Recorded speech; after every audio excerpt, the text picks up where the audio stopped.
Léonore Amiano, La saison de l'ombre. Un chant d'oiseau le réveille. L'homme a dormi comme un nouveau-né, adossé à un flanc de la maison, sa gibecière dans les bras. Il a sans doute fait un rêve, peut-être plusieurs. Tout s'est effacé. Mauvais signe.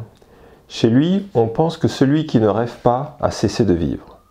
Ce qui l'inquiète bien davantage, c'est d'avoir peut-être manqué le départ de son hôte. Le soleil n'a pas encore élu domicile dans le ciel, dissiper les ombres nocturnes qui s'attardent comme des présences intangibles et cependant bien réelles. Ceci ne suffit pas à le rassurer. Il sait que le chasseur se sera mis en marche devant le jour pour rencontrer la princesse Njole. Son instinct lui souffle l'importance de cette entrevue. Alors qu'il se demande comment pénétrer seul dans le domaine royal, trouver sans être vu les quartiers de la princesse, un grincement se fait entendre. La porte de la maison s'ouvre sur la cour. Le maître des lieux appelle un serviteur, réclame de quoi manger. Mutango, qui se tenait prêt à bondir derrière les arbres plantés là, attend que l'homme retourne à l'intérieur. S'étant un peu avancé, il aperçoit le domestique qui disparaît dans la petite case de la concession. Sans prendre le temps d'y réfléchir, Mutango joue son va-tout, fonce vers la sortie. Ses pieds, sans merci, dessinent une piste dans la poussière. On pourrait croire que 2 ou 3 éléphants se sont défiés à la course.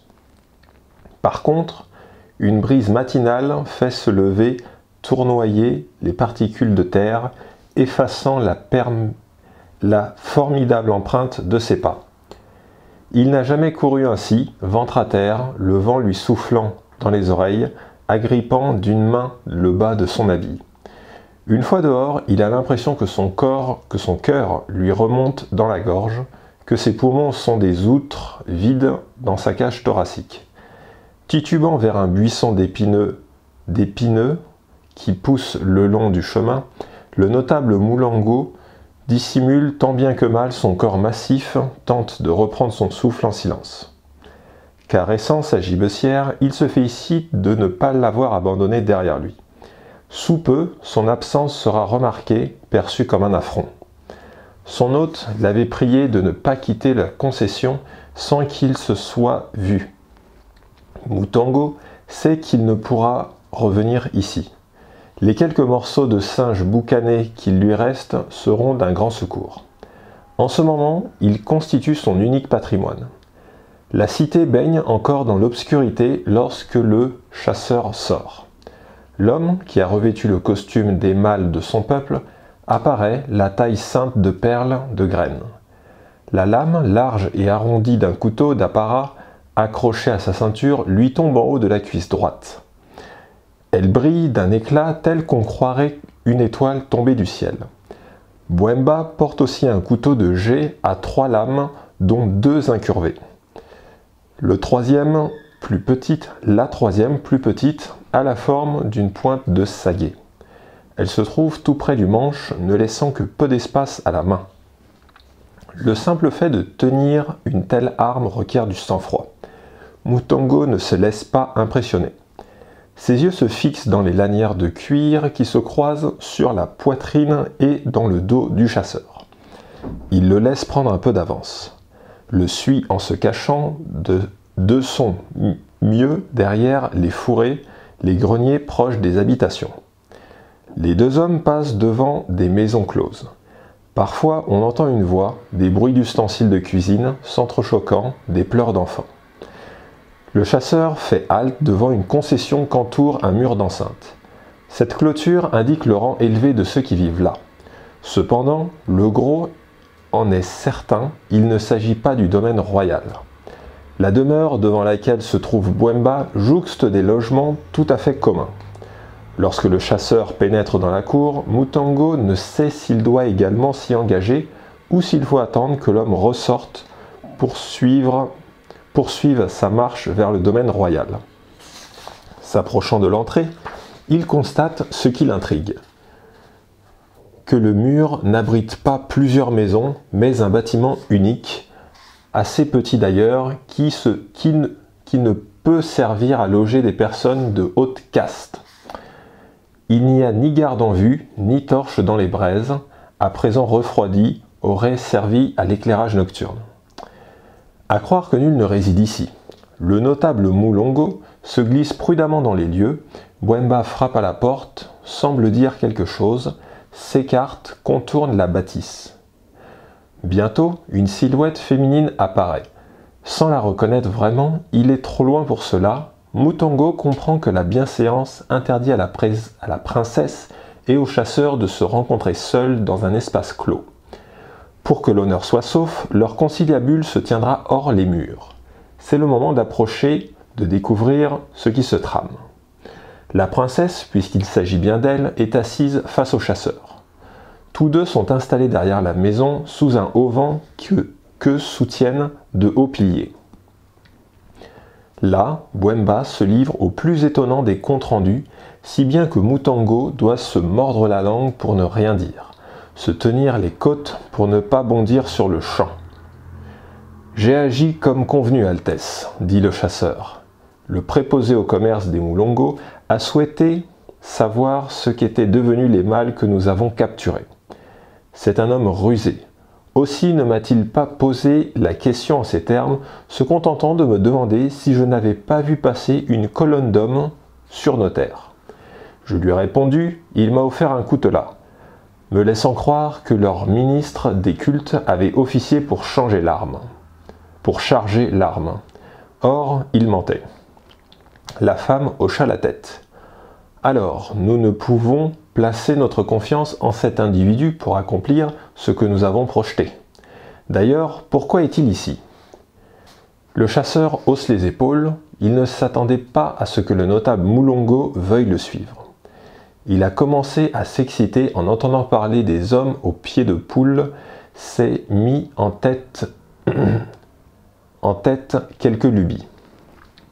Le moment est venu de regagner le village. Inutile de chercher à voir la reine Njanjo, sans doute informée de tout ceci. Pour entreprendre un éventuel voyage vers le pays côtier, il ne doit en aucun cas être seul. C'était une folie de l'envisager.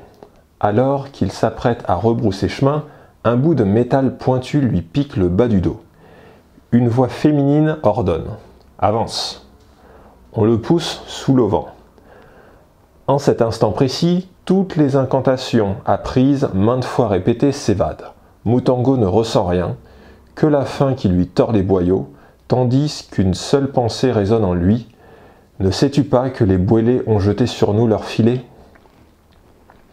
Mukano et sa garde rapprochée ont quitté les terres Moulongo au point du jour. Les dernières empreintes de la nuit s'étaient à peine dissipées quand ils ont pris la route de Mbengue, en direction du pays Bwélé. Le crépuscule a interrompu leurs avancées. Ils se sont remis en marche dès le retour de la lumière. On peut manger, ne se sont guère parlé. La tension est palpable, comme ils approchent le territoire Bwélé. La cité de Bekombo n'est pas encore visible, mais ils l'atteindront d'ici peu lorsque le soleil sera à son zénith. Le chef se sent en proie à une anxiété qui alourdit ses pas. Il tente de se concentrer sur les détails, la valeur des présents choisis pour la reine Njanjo, la qualité des paroles qu'il prononcera une fois en sa présence, ceux de ces hommes qui ouvrent la marche s'arrêtent brutalement. Il s'apprête à les houspiller quand il comprend pourquoi. Une colonne de guerriers Bwélés leur barre le chemin. Celui qui la commande porte un couvre-chef à longue visière sertie de perles. Il donne un ordre simple sur un ton sans appel. « Arrêtez-les !» Mukano a beau rappeler son rang, le caractère inconvenant d'une telle attitude face à des voisins pacifiques, ces hommes et lui sont dépouillés de leurs armes, des cadeaux apportés pour Njanjo. Entravés, ils sont sommés d'avancer. Tout juste si on ne les bâillonne pas. Ordre de la reine. Telle est la seule réponse que suscitent ces protestations. Le chef du clan Moulongo se demande quelles forces sont à l'œuvre pour qu'il soit traité de la sorte. A-t-il commis une faute? Est-ce là le châtiment de Nyombe pour avoir tardé à rechercher les mâles disparus de sa communauté? Des larmes s'écoulent sur ses hautes pommettes. Il n'entend pas les commentaires de la population bouélée quand ses hommes et lui foulent le sol de Bécombo. Les railleries des adolescents, les questions des enfants en bas âge à leur mère, rien de tout cela ne lui parvient. Ils sont conduits dans le domaine royal. Une audience extraordinaire s'y est tenue dans la matinée. Les dignitaires, venus de toutes les régions du pays, sont encore présents. Au moment où les prisonniers Mulongo pénètrent dans la vaste concession où loge la reine et ses proches, Mutongo est là, agenouillé. Il a le dos, les mollets en sang, le visage tuméfié. Des femmes, munies de carquois et d'arcs, l'entourent, tandis que la princesse Njolé s'adresse à l'assemblée. Celui-ci a été pris à l'aurore. Il s'était introduit dans la résidence des archères. Nous pensons qu'il s'agit d'un espion envoyé par nos voisins. Aussi l'avons-nous interrogé. Pour l'instant, nous n'avons pas obtenu ses aveux. J'ai fait garder les voies d'accès à notre territoire au cas où d'autres viendraient sans être attendus. Elle se tait, voyant le groupe d'étrangers que l'on amène. Pour les Bouélés, il n'y a plus rien à dire. Les Mulongo sont mal intentionnés. Il leur est tout de même proposé de s'exprimer. Mukongo refuse de parler tant qu'on ne l'aura pas libéré de ses entraves. À ce jour, son peuple ne s'est jamais rendu coupable du moindre acte justifiant ceci. Il ne regarde pas son frère qui le supplie. Au nom de ceux qui nous lient, dis à ces gens que je n'ai rien fait. La voix du gros homme n'est qu'un souffle fragile. Le chef des Mulongo regarde droit devant lui, la tête levée vers la reine Janjo. À ses yeux, la seule personne digne de recevoir sa parole. C'est elle qui est venue rencontrer. Si ces instants sont les derniers au cours desquels il exercera sa fonction, il se comportera en Janéa jusqu'à la fin. Qu'il ne soit pas dit, lorsque ces histoires seront transmises aux générations, que Mukano a plié devant l'injustice. Qu'il ne soit pas dit qu'une fois devant la reine des Bouélés, il n'a pas osé la questionner sur le sort des 12 disparus. Le chef des Mulongo attend. Ses hommes calquent leur attitude sur la sienne. Silencieux, ils plantent fermement leurs pieds sur la terre, redressent la tête. Aucun n'abaisse le regard vers Mutongo qui continue de geindre. Janjo se lève. C'est une femme menue, mais il émane d'elle une autorité que nul ne songe à remettre en cause. Elle arbore une coiffe perlée qui lui enserre le visage, se noue sous le menton. D'un geste de la main, elle ordonne que son homologue Mulongo et ceux de sa suite soient débarrassés de leurs liens. « Mukano, dit-elle, sois le bienvenu. Excuse mes soldats, ils n'ont fait que respecter les consignes de ma sœur Njolé. » L'homme hoche la tête, dédaigne le siège qu'on lui présente. Il reste debout, entre sans tarder dans le vif du sujet. « Janjo, il y a bien longtemps que je ne me suis pas présenté en personne sur ces terres. J'espérais un autre accueil, même s'il est vrai que je n'ai pas annoncé ma visite en t'envoyant un messager conformément aux usages. » La reine l'interrompt aussitôt. « Affirmes-tu n'avoir pas mandaté celui-ci pour nous espionner ?» Elle pointe du doigt Mutongo. Pour la première fois, Mukano regarde son frère. Sans ciller, il répond « Il est venu ici sans m'en avertir. Je ne sais rien de ses motivations. » Janjo demande « Tu nous autorises donc à le traduire devant notre justice ?» Mukano reste quoi? Des images défilent devant ses yeux. Il revoit les méfaits de son frère depuis des années, ses manigances, ses mauvais coups, jusqu'à la nuit de l'incendie durant laquelle il l'a trouvé en train de coucher avec une de ses filles. Ce souvenir le révulse. L'acte est d'une telle gravité que son auteur aurait dû faire l'objet d'une mesure de bannissement, sanction à laquelle Mutongo n'aurait échappé qu'en raison de son statut. La voix du chef Mulongo est puissante, claire lorsqu'il éclaire. Fais comme bon te semble, en ce qui le concerne. Il ne faut pas moins de 8 des guerrières que commande Njolé pour emporter l'accusé qui se débat. Hurle que les ancêtres ne permettront pas cette infamie. Mukano garde son calme, se retient de dire que les ancêtres sont fatigués. Ils en ont assez des agissements de son frère qui a mérité ce qui lui arrivera. Une fois les archères éloignés, Janjo ordonne que son bâton de commandement soit restitué à Mukano. À présent, un Vittel accepte de prendre place. S'il ne s'assied pas, le chef des Mulongo offensera son hôtesse, ce qui n'est pas souhaitable. Elle tape dans les mains.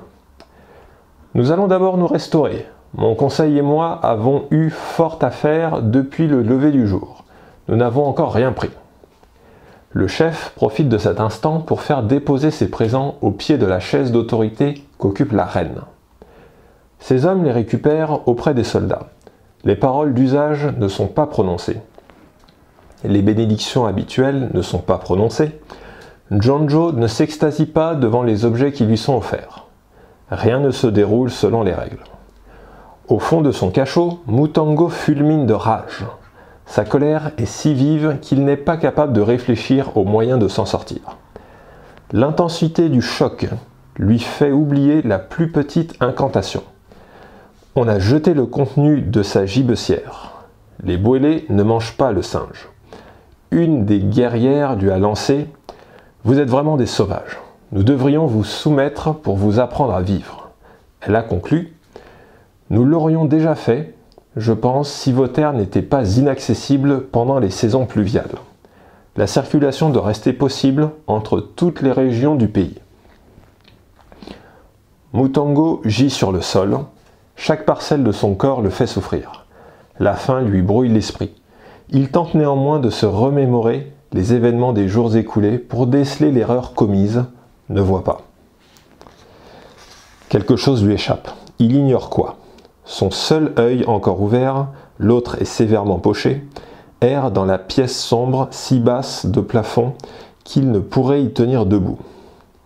Une odeur d'urine flotte dans les lieux, qui se mêle à celle de la sauce aux feuilles sans viande qui lui a été servie.